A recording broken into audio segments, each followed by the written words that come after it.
Hola. Hello. We're two rats that came together because of one man. Adam, designated driver, baby. The rats need to be fed on schedule or they'll get sick.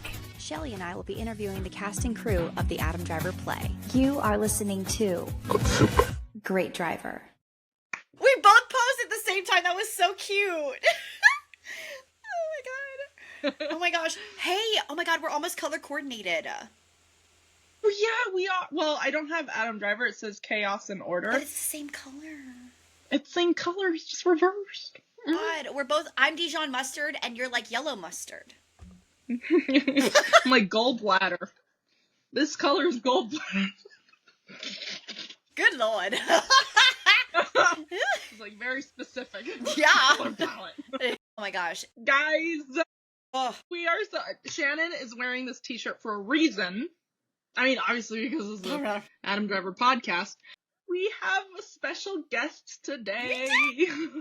Super exciting.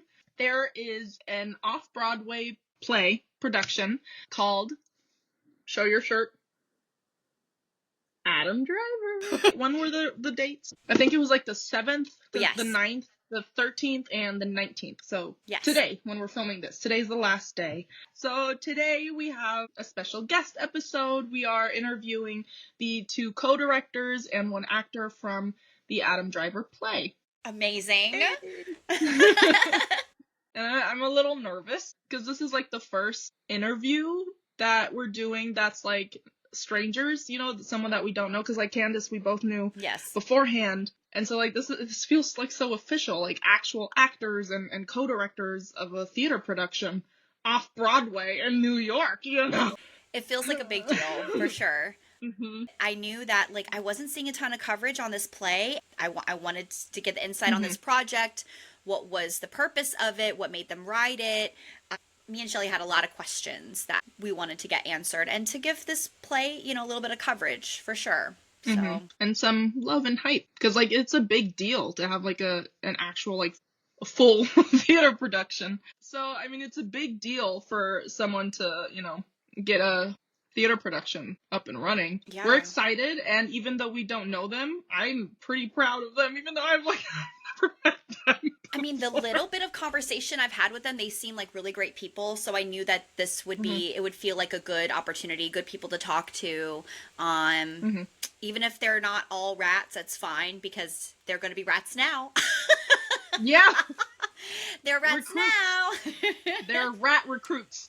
Boom. Exactly. So, I mean, without further ado, let's get into this interview. Oh my god, I rhymed. Without further ado, let's get into this interview. Let's get into this interview. Yeah.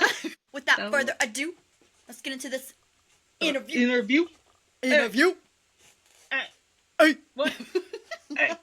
Just, okay, we're just gonna add an Adam dance.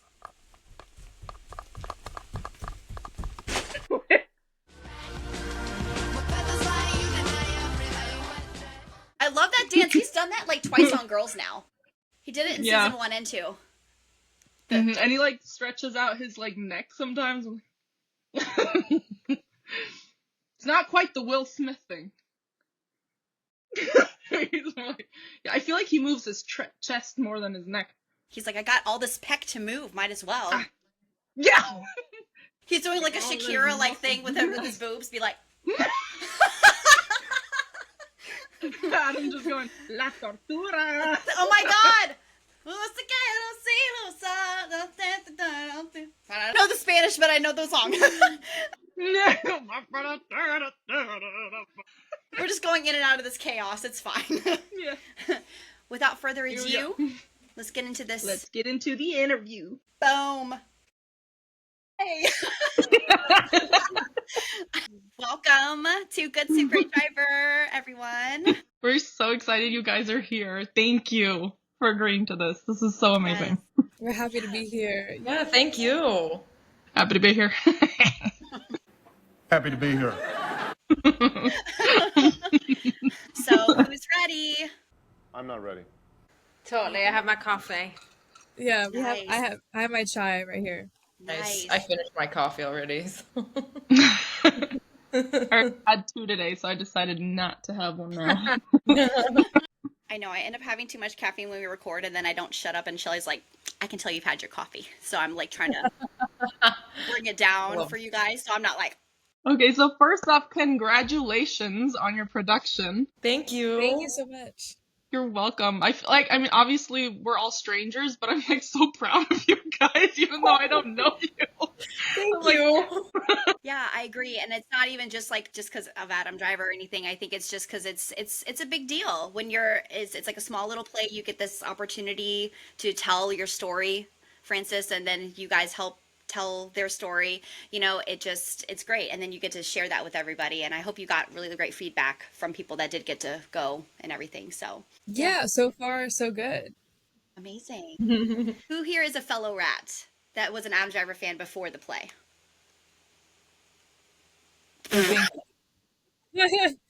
Just Francis then. Yeah. But I would say I'm a light Adam Driver fan. I don't want to disappoint the rats. I'm a newer Adam Driver fan, but okay. The length of time doesn't matter. Yeah. The commitment. Yeah. Yes. Exactly. Welcome all. It's the love. It's the love inside your heart. The love for that nose. Anyways, so what what made you become a fan? Tell me. So what made me become a fan was actually during lockdown in 2020 when I had nothing else to do but watch Marriage Story. Yeah, that was actually my comfort movie for a very long time, which is a little bit odd, I understand, but I would watch that like almost religiously. It's not odd at all. Like, I get it. Like, such a therapeutic movie. Yeah, right? I don't know why, but that movie with Adam Driver in it was like what I really was drawn to. I caught the references in the play, by the way. Thank you. Me too. I was like, I still have to watch it. Maybe I'll do that today. Why is John going, every day I wake up against the wall? Like, what's happening? Like, I finally get the reference, like, closing night. Oh, now I get it. Yeah. Same. Yeah, but I was going through some stuff at the time, and I don't know. I was really just drawn to that movie. It was very comforting. That's crazy because there's so much intensity going on with it. I remember when Yeah, I talked about it's the not film, a very it was- comforting movie. I don't know Yeah. why. It's like he never looked forward to any scene he recorded. It's like, oh, we got to record this one? Okay. Oh, we Yeah, got to record no. this one? Okay. every scene is so emotional. Yes. There's not necessarily one scene where you're just like, oh, okay, can relax. Yeah. Every single one is just something to think about, you know? Maybe when he's picking up Nicole's mom, that one's like the one that I'm like, oh, haha. Yeah, with his rotisserie chicken. One break. What a headcanon just pop in a film. He might as well have been eating cereal too. Yeah. So we'll dive right into it. Francis, what inspired, I know you've talked about this, but what inspired the play for you? What inspired you to write this? I think what inspired me was some of my own experiences in the mental health care system, and also like hearing stories from my friends about the mental health care system. And what really inspired me was those experiences and deciding that I think it's worth talking about. I think it was a very unique space to explore, like a hospital on stage. I just felt like that would be a really fun way to explore like a comedy or like a dark comedy or a lighthearted show in like such a horrible place. Yeah, and I just thought that would be a really fun perspective to try to tackle. Perfect. I love that. So, and Francesca and Jennifer, how did you guys get involved? I did scroll back all the way on the Adam Driver Play Instagram because I had to know the lore, right? Did y'all respond to casting calls? How did you guys get involved? So Francis and I actually knew each other before the casting process, and I was at one of the original readings when we were still workshopping it, and I stuck with the role, and Francis trusted me, and I am beyond grateful for it because it's been truly an incredible process. And honestly, you did really great. I felt like I could relate to you in it. Like, I really felt that. So, Thank you so much. Yeah. Yeah, your performance was just so natural. Thank you. Appreciate that. You would have fooled me for a rat. I'm just kidding. I'll become one. I feel myself becoming one. Oh yeah. During this podcast. But they eventually turn to the dark side, so it's, yes, you know. yeah.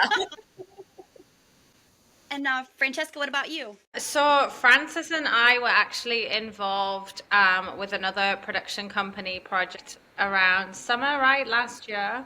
And we never actually during the project because I wrote for it and then cast somebody else because I was actually in Vietnam at the time of the performance. But we followed each other on Instagram, and then they posted that they were looking for a co-director for this project, and so I reached out, and now we're here, basically. I did want to ask, because I know I read an article that they interviewed you, Francis, and you mentioned Francesca, and you said that writing and directing is like looking in a kaleidoscope as far as directing your own work. So how did Francesca kind of bring some new things and adapt and kind of evolve your creation, rather? I think what really excited me about working with Francesca when we were talking on the phone about like our conversations and stuff, I felt like Francesca really saw the humor in the play in ways that I honestly didn't entirely see. And I felt really inspired by that. And I felt like that was a really fun like perspective to have. Obviously, it was always written to be like a funny play, but there were elements that Francesca was catching that I didn't quite see even when I wrote it, which was really exciting to me. And also when we're directing it, I like that Francesca had like these cool ideas about like the costuming and the set design and things like that I didn't quite see when I was writing or envision it when I was writing. So that was like really fun to be able to work together on. That's awesome. Like down to like maybe like Richie's denim pants and like just little details like that. I love those pants. Yeah, 100%. I wanted to know how your characters came to be because they're all so different, and I didn't know if they were people that you knew, if they were all separate entities of yourself that you put into them. I'd love to know how you came up with the characters. How much percentage, I guess, or like how much freedom or liberty did the actors have with their character? Yeah. Yes, 100%. Okay, so this is a very interesting question to answer. So for me, I actually, when I was writing the play, I kind of split my personality into two different characters in the play. At least from my perspective. I don't know if other people would read it and be like, oh, that's Francis. But like, I just felt like, I don't know, I split two different kinds of aspects of myself into two characters, Elizabeth and Richie. I guess I just wanted to see like what would happen if I did that. And it was a very fun experiment. I also, as far as Fairy's character is inspired by all the people that I have met through my life, really, in part of like struggling with mental health. Mm-hmm. The kind of person that I wish I also had around or had more access to. But then also, like, the actors brought a lot of their own personality to it. Especially my friend Jadzia was able to bring a lot of, like, interesting, like, cool perspectives to Richie because, yes, I grew up by the border and, like, I am Mexican, but I don't feel like I wanted somebody who was also Mexican to play the role. And I was, like, super excited to have somebody from my own hometown, like, originate that role for me and bring a bunch of, like, new slang and stuff from that I heard growing up, which was really fun. I would say for Jennifer's character, Jennifer brought like a lot of fierceness and fire to the character that I hadn't seen before, like in readings that I've done in the past. And like, I felt like Elizabeth was more or less like a blank canvas and really could be anybody. So I felt like really Jennifer brought like this kind of like fight to the character that I thought was really inspiring. As far as Fairy goes, Shyla really brought like a really authentic feel to the character that I really was inspired by. Had a lot of like weight and heft to that role that really filled it out like really, really well. Every actor brought like something of their own to each character, which I found very exciting. I love that. And I think that happens anyway. You write a character and then once you get in there, you're just like, they're bringing feedback, they're bringing things that can improve and something that can help them relate to the character. So that makes sense for sure. Well, I just thought of this. Jennifer, how did you relate to your character, Elizabeth? If you did. I relate to Elizabeth in terms of, just like in a lot of ways. Kind of like her innocence and her curiosity and also like her naivete. Am I saying that word correctly? Like when it comes to like the mental health industry and like, like nurse burnout and all that. Because, she doesn't know a lot about like the way that things work and stuff like that. And also just like, when you like have a crush on somebody and you get so excited and the way she talks about it, I was like, oh yeah, I've been there before. This feels very familiar. When, in the moments when she gets like frustrated and she feels, condescended to, very relatable as well, because I've definitely in my life kind of had to deal with times where I felt not like I haven't been taken seriously. It can be really, really tricky and complicated. So there are a lot of moments that are very cathartic for me in the show, and it's definitely it's a really fun role. Yeah, I'm just really honored to be able to tell this story. So sweet. There was one part, like right in the beginning, like right after the Jingle Bells scene, when the social worker says, you need to open up. Like, that's something you can't force, Yeah. That's why when you said, like, when you're being condescended to or forced into situations where you're uncomfortable and just not ready. Yeah. That was a really cool moment. I was like, yes, exactly. Like, you can't force healing, for therapy. 100%. It happens naturally once you're ready, Yeah, exactly. Mm-hmm. Shout out Francesca for really committing to that. Yeah. For playing the most likable person in the whole show. Yeah. That's a testament to your acting.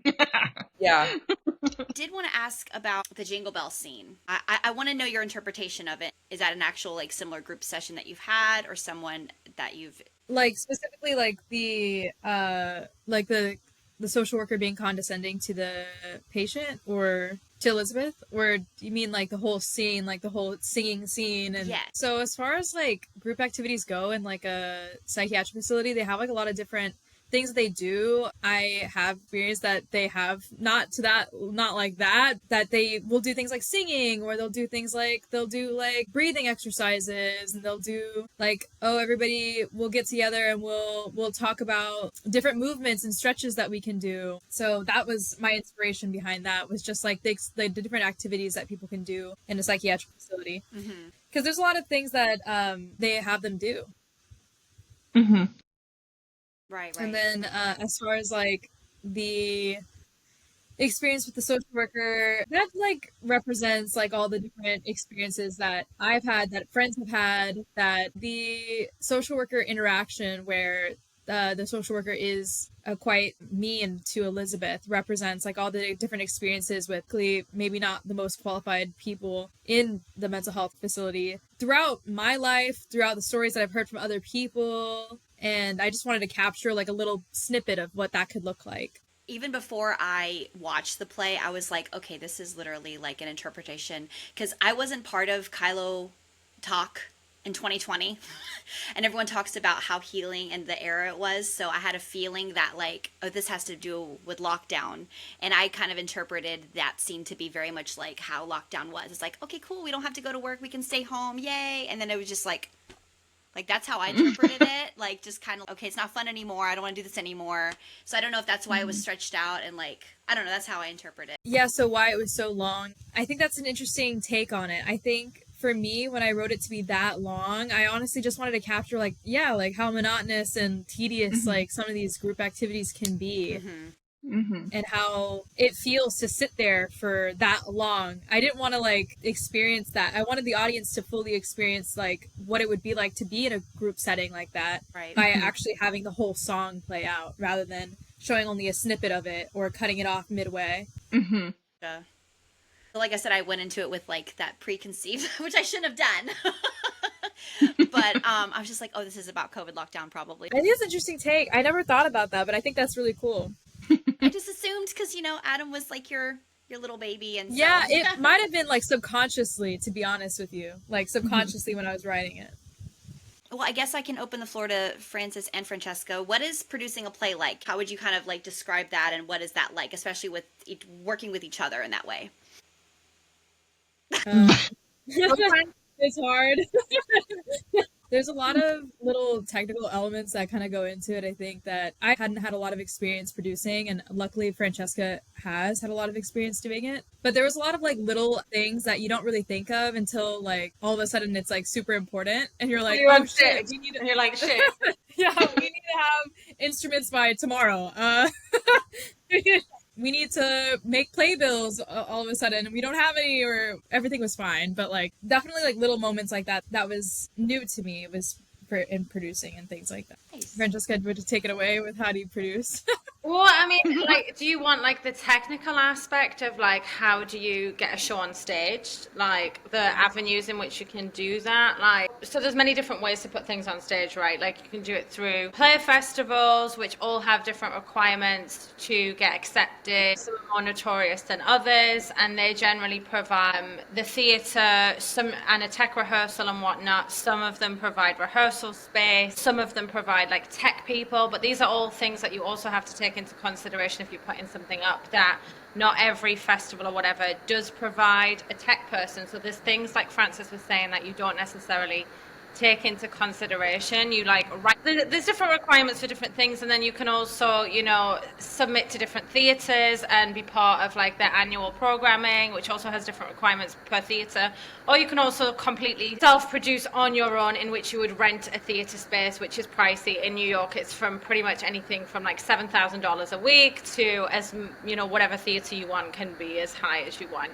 And I think what Francis touched on was like great, because you have this idea that you like write a play, you know, you put a casting notice out, you cast it, you throw people in costumes, and then you get them on stage, and then you realize like there's all the press and marketing and social media, there's all the graphic design work, there's all like, we need a photographer for promotional pictures. Maybe we need a makeup artist if we haven't got somebody like on the team, and like depending on the play, like is there a dramaturg? Is there a costume designer? Is there hair and makeup? Is there a lot of transitions backstage that the actors can't do themselves? Do we need stage hands? Do we need a stage manager? Like it just becomes like quite a task. But I think we nailed it. Everything worked out. But you do realize that you like jump onto a project thinking you're going to do one thing, and you end up doing like 50,000. Mm-hmm. But like, that's why I love it. I don't know whether that was helpful at all. Lots of hats to wear. Yeah, definitely. So how long is like that whole process of like having the idea and then like transitioning into, okay, we need this, until like actually the day of?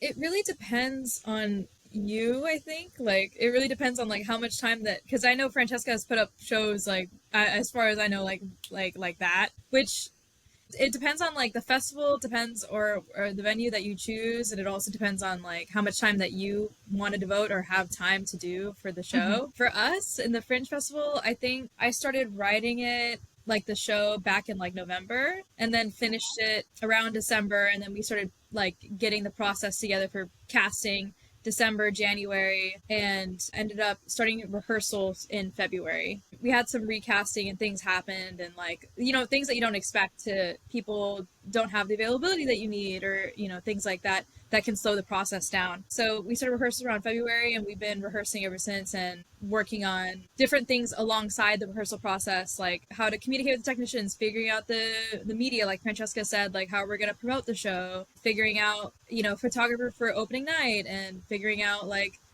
what the playbills are going to look like. And then interpreters, Francis. That was another great aspect of the show. Yes. Aren't you going to have interpreters, like ASL interpreters? Yes. Is it tonight? Yes, exactly. We're going to have ASL interpreters tonight. We're super excited about that. Nice. I love the diversity of like all the different representations that you have in this particular play. There's so much going on stage where I was like, oh. Yeah. So hats off to that. I would say this experience has been really great in the fact that it's been quite a long experience, in terms of like when Francis and I first started talking was the end of last year? Like was a really long time. It felt like a really long time ago.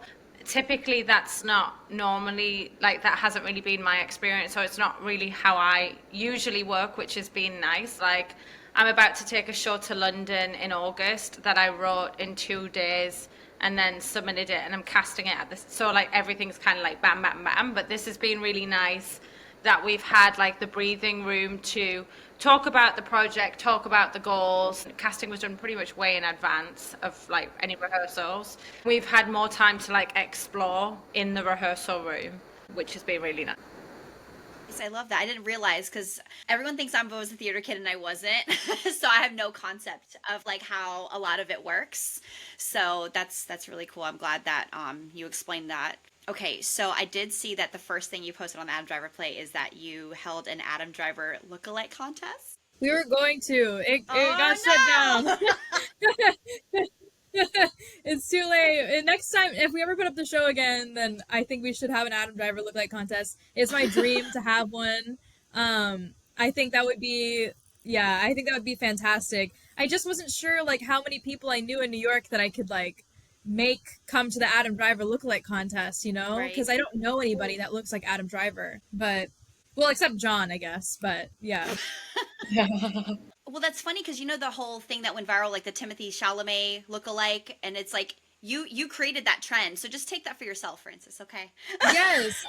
So, and the thing is, and another reason why we didn't hold the contest is because like people started getting busted, like in the park, like and getting fines and stuff from the police because like they weren't allowed to hold these big events. So that's also why we were having issues because I couldn't get the park to approve it.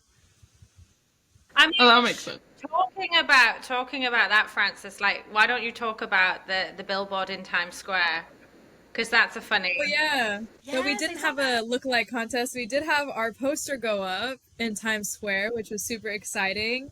It would go up on the hour the first 3 minutes or so, which was super exciting. We all went over there, like individuals like went over from the play. We went to go take pictures and it was super cool. I've never had anything like that big happen. So it was very cool. Dude, that is so exciting. But I brought that up because when we submitted the poster to the people that were putting it on in Times Square, this is the point of why I was bringing this up, is because they were like, if you want to put the actual poster up, which obviously says Adam Driver, then you need to write to him and get permission to use his name. Yeah, that was another question that I was thinking about, like, because I mean, he's like a huge celebrity, so would there be like any legal issues using his name? There were legal issues.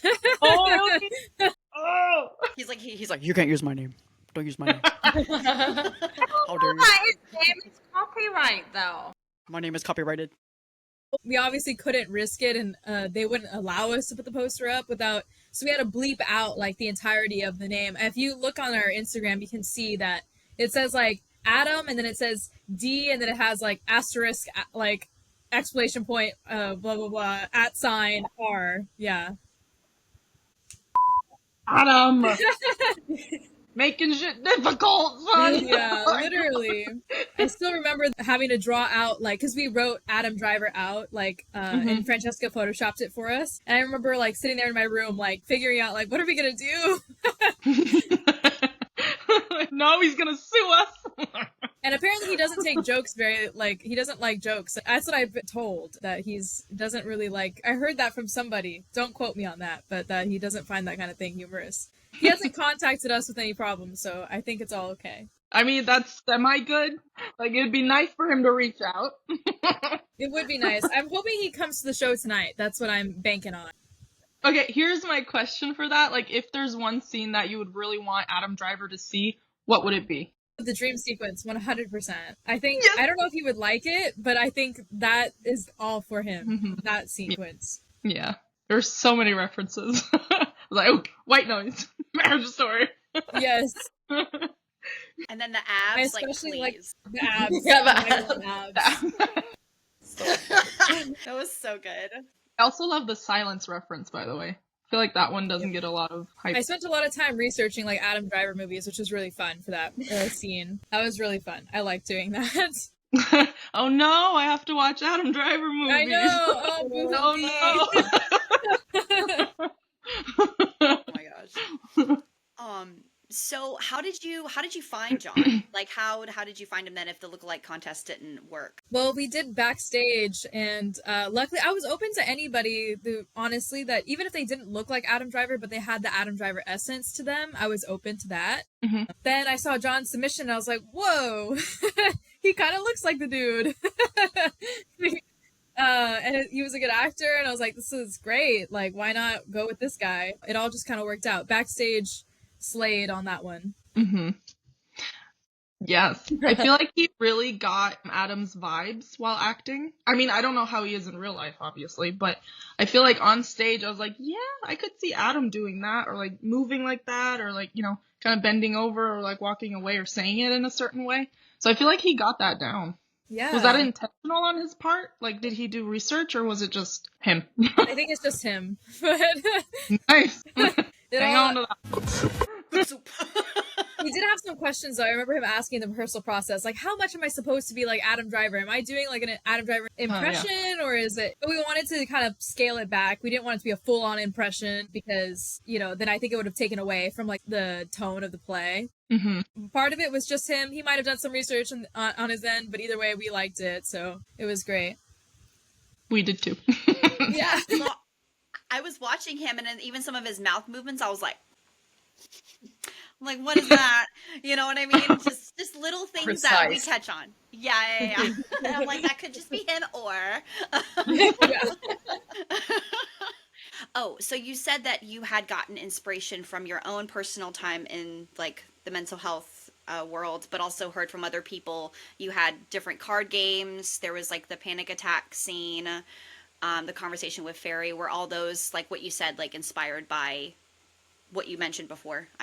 It was inspired by my experiences, but some of that was like a lot of like the card scenes. Like I've never had that experience like before, like specifically, but I thought, you know, it'd be kind of fun if like they were playing cards and like maybe this would like communicate something about their relationships. And I think some of it was inspired by actual events and some of it was just like, what would happen if this happened in this situation, in this specific environment? Mm-hmm.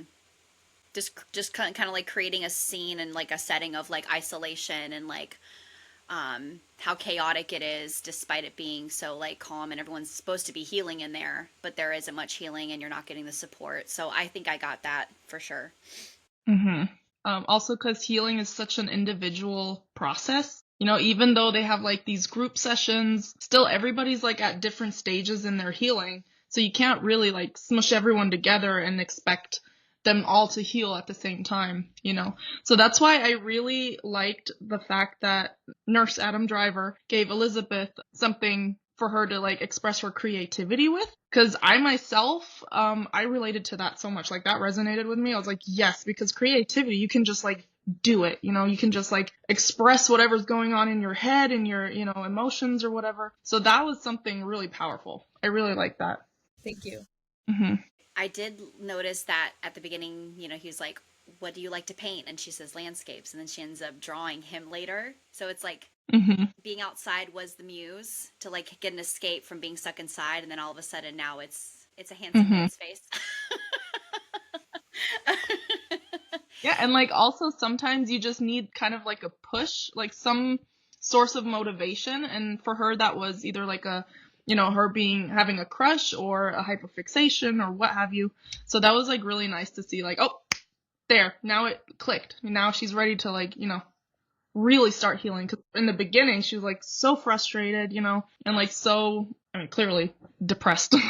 And then in the end she was like excited about something. So that was really nice to see. And you did that so well, by the way. Yeah.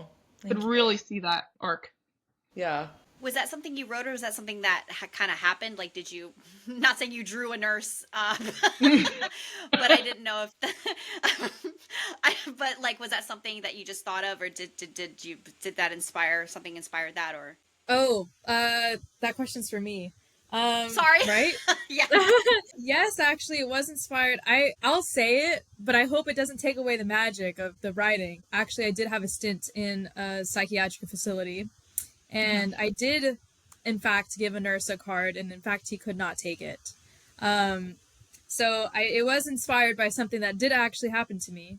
But I completely rewrote, like, how it went down, and, like, the different characters were all, like, different people, but it was inspired by something that actually happened to me. I'm sorry that they couldn't take it. It's okay. I want to bring up a personal thing because it kind of made me feel a lot because I'm still processing this, but I did meet Adam in November. I went to go see his play, and I brought my painting of him that I did, of the Hold On To Me Darling painting, and I wanted him to sign it, but he couldn't. But he got to look at it. And so when that scene happened, that's literally like, I'm trying not to cry.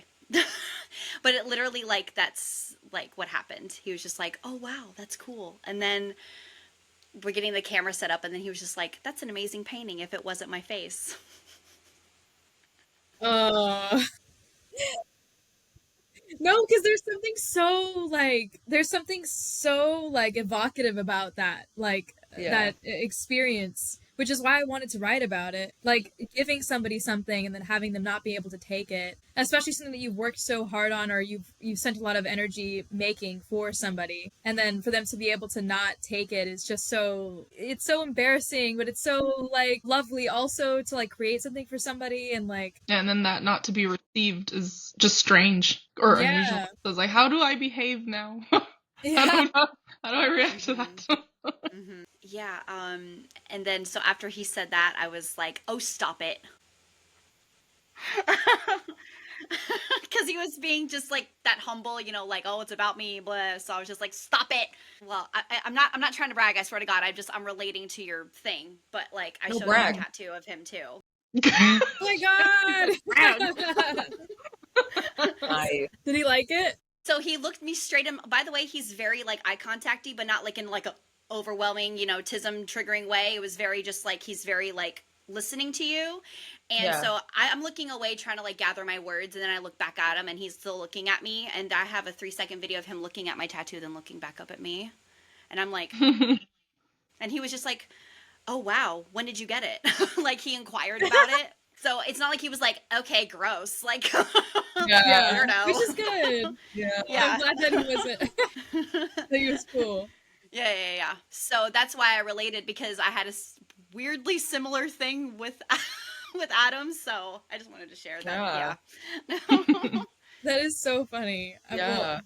Funny, strange. Fingers crossed he comes to this. I know. I hope so too. Yes. I hope so. Let's Maybe tweet buy a him. live streaming ticket. So Dude, he doesn't have any socials. He's like off the grid. I know. Yeah. Send a smoke signal. Send a little like, you know, a plane with a little banner over Brooklyn. Smoke. Smoke for the candles. It's like he's like, oh, there's a play about me. Or with me in it. I must go see this. Look through the transaction history of the tickets and just be like, Adam Douglas Driver. Got it. Yeah. Saw it. Like if you didn't want to physically go, just like, I'll just buy a digital ticket. Yeah. Pretty sure like somebody in his life, whether he works with him or like in his private life, I'm pretty sure they're like aware of it. Yeah. And probably brought it to his attention. I'm pretty sure. Because it's New York, you know, like. Yeah, come on. Yeah. I just like the idea that he knows about this, you know, and that's enough for me, I think. Let's manifest. He will come today. Yes. He'll come in like a hoodie, like he's at the airport, just be like, yeah. Come sit. Yeah. And you'll still know it's him. What did you guys like learn from this whole experience? Is there like anything, or you're like, nah, this is my shit. I know it.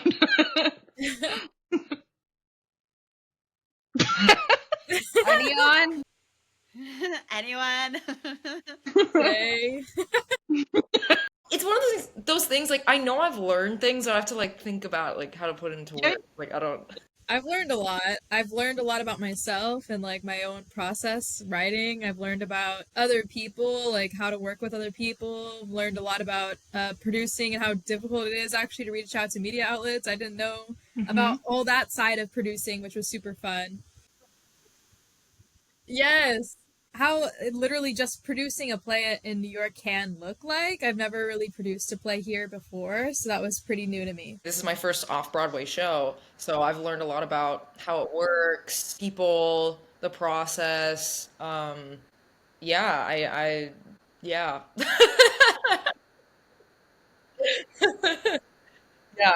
Yeah. It's one of those things where, like, after this podcast, I'm probably going to think of all these things that I've learned. Yeah. Like, oh, wait, oh, I remember now. Why didn't I think of this before? And you replay it in your head. Yeah, that's normally how it works. I was just going to say, like, it's just a reminder and confirmation in many ways of, like, how adaptable, especially in, like, a fringe setting or a black box theater setting, you need to be. Like, that's what I realized. I think I realized that when we went to tech, And we had all of these ideas like for lighting and stuff, and then they were like, right, well, this is the lights and this is what we have, and what are you going to do? And I like stood in the tech box with Francis and like reimagined like what we'd planned for the show, like the day. It was like a few days before opening night was. Yeah, we were like pulling up Fire, like PNGs, like on free Fire downloadable videos and to put in the background that we hadn't thought of before, but like we had to completely change like how the lighting was gonna look, so it was gonna look weird if we didn't have it, and like even when it comes to like casting, like we recast my role. I was the third person in this role. And I said to Francis, I was like, when we had to recast, I was like, are we putting a casting notice out right now? Or do you just want me to do it? I was also going to say that before moving here, I wasn't really sure what it was going to be like working with New York actors, you know, because you hear all these things like, oh, the theater industry, cutthroat, da da da da da. So far, I mean, people have just been so sweet and so understanding, and it's been amazing, the people I've been working with. It's nothing like that cutthroat energy that some people might believe that it is. I don't know, but it's just been like the people I've come across so far have just been like incredible. I hope it stays that way. That's yeah. Right? Is there anything anyone wants to add, or any favorite tidbits you've learned about Adam maybe since you started this? Or I learned that he likes to make eye contact. I've learned that he apparently he likes the botanical garden. Someone came up to me in public and was like, hey, your show, right? I just saw Adam Driver at the botanical garden. So I was like, that's crazy. Yeah, he has we should tell him. Tell him about us. Yeah, please. He's a plant man, yeah. He's a plant man. He's a plant man. He likes plants. He's a plant daddy. Daddy! Yeah, he doesn't just have a green thumb, it's a very big green thumb. Yeah. What? He's a big guy. He's got big hands. Gosh. Shannon, I have a question. Yeah. Do you know what Adam Driver's favorite food is? Rotisserie chicken and cereal, probably. Yes. Gosh, I love cereal. I eat it almost every morning. Perfect. Do you know what kind of cereal? Puffins. Puffins? Classic. Classic. Timeless. I love it. I will say I know a lot about Adam, but if you need like facts, like go to Shelly. She's the fact checker. She's like, no, that's not true. Gotcha. No. I didn't know about which cereals he liked. There's so many movies where he's eating cereal. Like there's at least 5. And I'm just like, bro just wants to eat. Like I love that. I love cereal. I had cereal this morning. Kindred spirit. Yes. Yeah, apparently he ate an entire rotisserie chicken on the way, like every day when he was in Juilliard. So that's where that chicken thing comes from. No Adam Driver pages were talking about this, so I'm so glad that I got in touch with Jennifer. A mutual friend linked us together. My friend is in a play called Adam Driver, and I was like, what? And it was literally April Fool's, and I was like, you better not be messing with me. So I'm literally like just in my car, like I'm parked, I'm like waiting for work, and I'm just like, about this play that you're in, tell me what's going on. Like I'm just like, then I had to tell Shelly, and I was like, we're gonna watch this and we're gonna see if we can talk to them. So I'm really glad that you guys came to talk to us about this. It means a lot, and we try to thank you for reaching out. Yeah, and even though some of you aren't full rats or anything, you're inducted into the rats community officially. Yeah, in progress. Rat in progress. Nice. I love that. Honorary rats. Honorary rats, yes. All right, well, we're so proud of you guys, and we're so excited for you guys. Thank you. And good luck tonight with the last day. Thank you. Thank you. I'm gonna go watch Marriage Story. Yes. Don't watch it. It's pretty hard to watch, but that makes me want to watch it more. Yeah, it's one of those movies that you can't watch lightly. Like, you have to be in the mental state for it. Yes, exactly. Okay, well, that's gotta wait. It's a lot to think about. I don't know if it's a celebratory movie either. Like after, I was like, oh, watch it after, but I'm like, oh, get your box of tissues. Like, all right, I'll get them ready. Get some snacks. Yeah. Maybe watch some SNL with him after, just as like a palate cleanser. Yeah. I love the SNL skit. I love the SNL skit where he's like beep beep. Do you guys know what I'm talking about? Yeah. Beep beep. I said, beep beep. Do you want to die tonight? I see. So you want to die tonight? I'll watch that after. Yes. That's a celebratory one. That one's good. We should watch that together as a cast. Yeah. I love that. Yeah, no, he's sort of the best. You guys, one more time and he's in the 5-timers club. You guys want to like pose for a picture? Is that like possible? Oh, yeah. I want to post this on. I took a picture of us already, but can we do one more? Yeah. Sure. And then I'm going to post it on the Adam Driver account. Yes. Yeah. We'll do the good soup. Yay, everyone smile. Yay. Okay, good soup. I almost did the good soup. And you're like, smile. So I was like. Thank you so much, guys. This is so fun. Yeah, this is really so fun. Glad. I'm so Thank you for glad. having us. Yes. Yeah, thank you. Thank you. It was so much fun talking to you guys. It was so Bye. Thank you.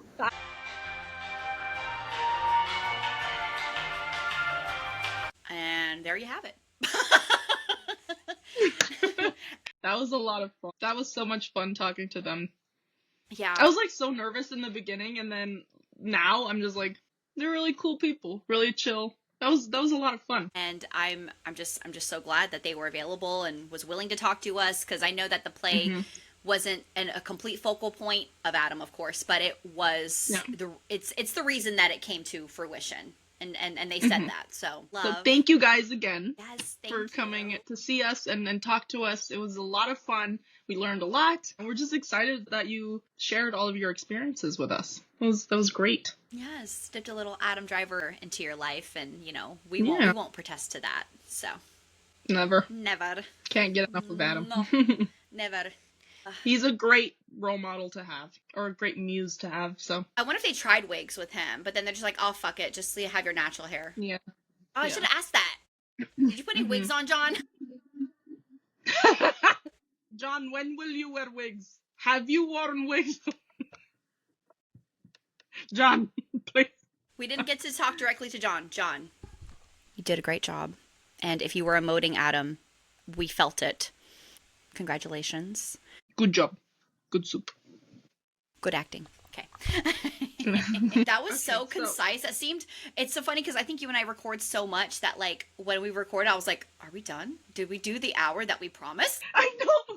Me too. I was like, okay, this feels so short. And like, bye. There's a actor on SNL that does an Adam Driver impression if Kylo Ren was on Girls, and he hates it. Yes. And I'm like, Adam. Well, I mean, he's doing an impression of him. So am I. He's gonna hate me. Oh no, that's true. Me too. He's gonna I was over here. Literally, the last episode, I'm literally like, where's the poll? I just realized that he's gonna hate us. Oh no. Wait. Oh no, we didn't use his name in our title, so he can't sue us, or he won't sue us. I hope. Adam, please don't sue us. We just look up to you. You're a great role model. So I'm talking like he's actually going to see this. You're a fantastic person, and you inspire us every day, and we're literally just goofballs. Grateful to you. Yeah, so grateful. Do not take the internet seriously. You met me. I was very mature. You haven't met me, and I'm pretty sure you never will. Stop it. Especially after seeing this. Do not, no, Shelly, manifest. You can't just put the energy out there. We have to be like, universe. Yeah, but I don't want to put that on him. What? Look at me. What do you mean, look at you? Look at you while I hold my hash brown. Listen, okay? Shelly? Yeah, okay. You are going to meet Adam Driver. I promise I will never get into Adam drag in front of you, Adam. So, unless you ask me to, which I doubt. Yeah. I feel so weird now. I feel like so not guilty, but like I need to justify myself in front of Adam now. I'm sorry. Well, think of it this way, Shelly. Are we making this podcast for him, or are we making it for the rats? We're doing it for the rats. We're doing it for the fandom. He's not big on fandoms. And we got that from Comic-Con. Yeah.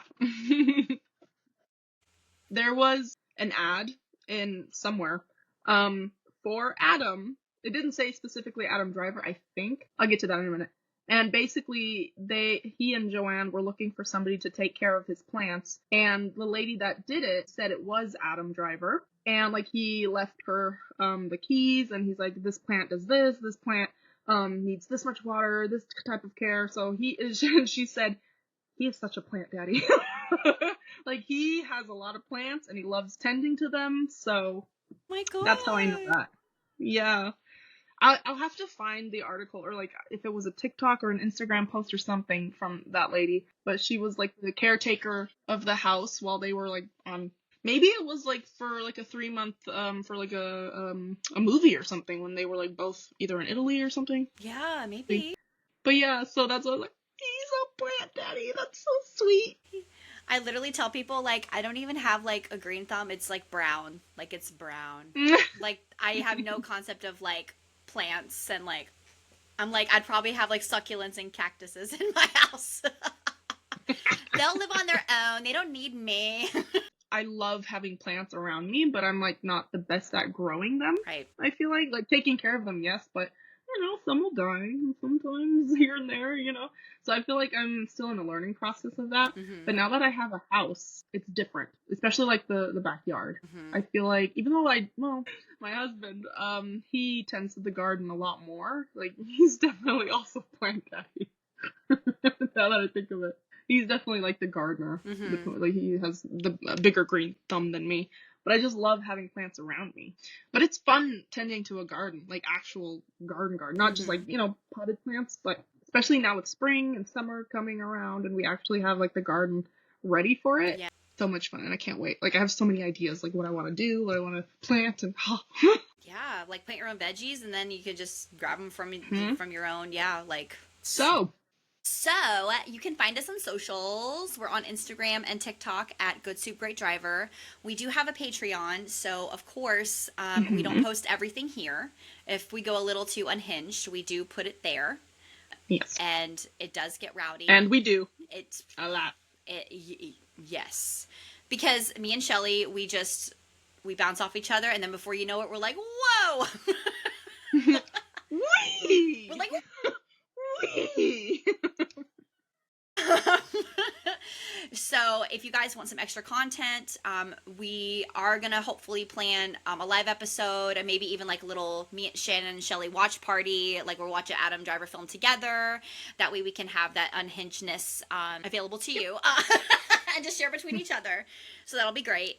And then just other bonus content too. And then the top tier actually gets our episodes early before anyone else. Mm-hmm. So that's the Ben Swallow tier. Okay. Y'all. You can find me, Shannon, on Instagram at Starry Eyes, StarryyEyes, and on TikTok I'm What's Up Shannon. Hello. Hello. You can find me on TikTok and on Instagram, both at I've Always Been Solo, BENSOLO. All right, rats, this is your daily reminder, or your bi-weekly reminder. Yeah, you're bi-weekly, yeah. Unless you're listening to us every day, then thanks for your streams. Once a fortnight. It was a fortnight ago that we last posted. So, I mean, drink your water, you know, stay hydrated. Jinx. Stay hydrated. Write a play about or inspired by Adam Driver. Find your healing through whatever motivation and muse that you have. And if you need healing, but I feel like everybody needs healing at one point. Yes. So creativity is a good way to start your own personal healing journey. Yes. Paint, draw. No matter shape or form. Yes. Paint, draw, write, anything. Sing, dance. Yes. Any way to express yourself. Because even if you may feel like you're not an artistic or creative person, if you put yourself in that realm, you'll realize how healing and like fulfilling it is. Just as someone, I have to be creative no matter what, so do it. Yeah, me too. Yeah. Even if it doesn't have a purpose, it will, because you're doing it. 'Twas fun, as always. 'Twas fun. Go visit a botanical garden. Bye! Yes! If you survived this episode, please go follow us on our socials that we mentioned, and give us a follow on YouTube and Spotify so you are notified when we post. Stay fed, rats. Great driver.